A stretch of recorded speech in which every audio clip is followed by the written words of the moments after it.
Кампанията по записване за първи клас в училище Гео Милев върви с пълна сила. Ако можеха да бъдат удовлетворени всички молби, на 15 септември тук би трябвало да започнат първи клас 10 паралелки. Възможностите обаче са само за 6. Затова всеки родител, който е видял името на детето си в списъка, бърза да потвърди мястото. Някои се придържат към географския принцип при избора, други са направили предварително проучване и са готови да водят първолака си отдалеч, стига да са сигурни, че това ще е полезно за детето. Специално искахме тук заради впечатленията, които имаме от други познати. Съответно живеем в квартала, ми е много удобно.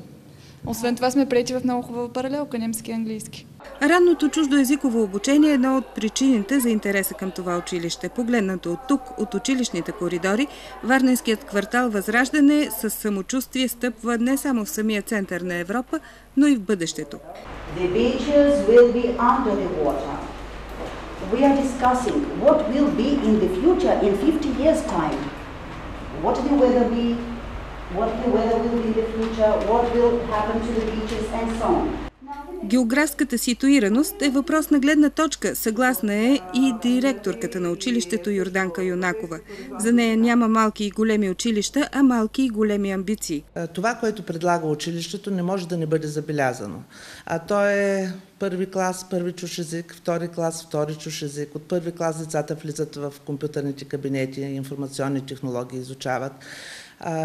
Освен това, в училище има много групи, които са свързани с театрално изкуство, с музикално. Децата се увличат, ние имаме много награди и много изяви. И ако качеството на знанията има своите поне до някъде обективни измерения, много по-сложна е задачата на учителите и ръководителите на училището да убедят децата, че тук е интересно. Колко училища в България могат да се похвалят със собствена театрална сцена? Бях по-малка, бях в клуба по оригами, после бях в руската театрална група, сега съм в английската театрална група. Аз се занимавам с родно пеене от 7 години. Ако нямаше залата, нямаше да имаме възможността да репетираме и да прекарваме време на сцената, за да имаме повече опит.